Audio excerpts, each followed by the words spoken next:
अरे ए ननदो का हो? अरे सुना तू हमार सहेली हमसे का मांगथिन। का मांगत है हो? जवन कोनो चीज नहीं मांगल वही चीज मांगलिन हो। का मांगत है?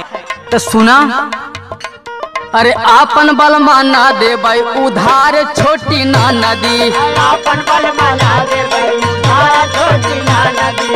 आपन बल माना दे भाई उधार छोटी ना नदी। उधार छोटी ना नदी। आपन बल माना दे भाई उधार छोटी ना नदी। आपन बल माना दे भाई उधार छोटी ना नदी। अरे आपन बल माना दे भाई उधार छोटी ना नदी।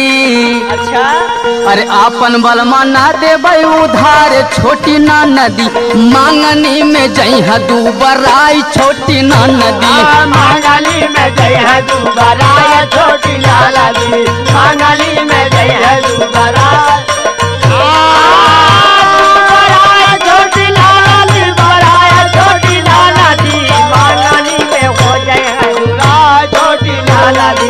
मांगली में हो जय है बराया छोटी ना नदी। और जाने लू अपने बलमा बदे हम काका करीला। का करेलो हो?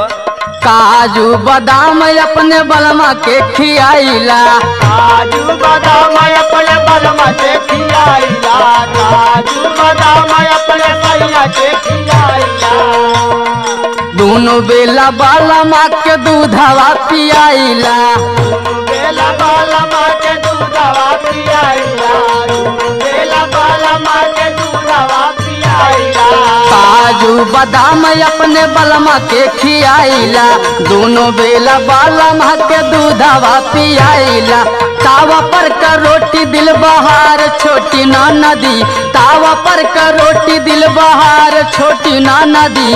आपन बलमा ना दे भाई उधार छोटी ना नदी। आपन बलमा ना दे भाई उधार छोटी ना नदी।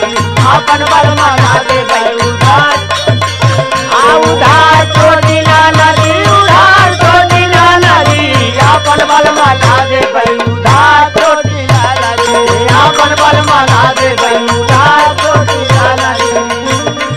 अपने बलमा के कैसे रखे पता हो? कैसे हो?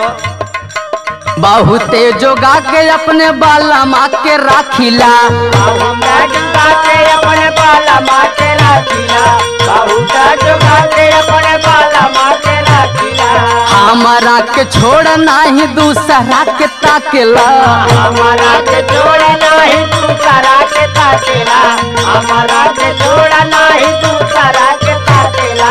बहुते जोगा के अपने बलमा के राखिला।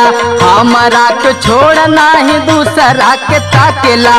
भाले जई सखी मोर कोहाई छोटी ना नदी। भाले जई सखी मोर कोहाई छोटी ना नदी। आपन बलमा ना दे उधार छोटी ना नदी। आपन बलमा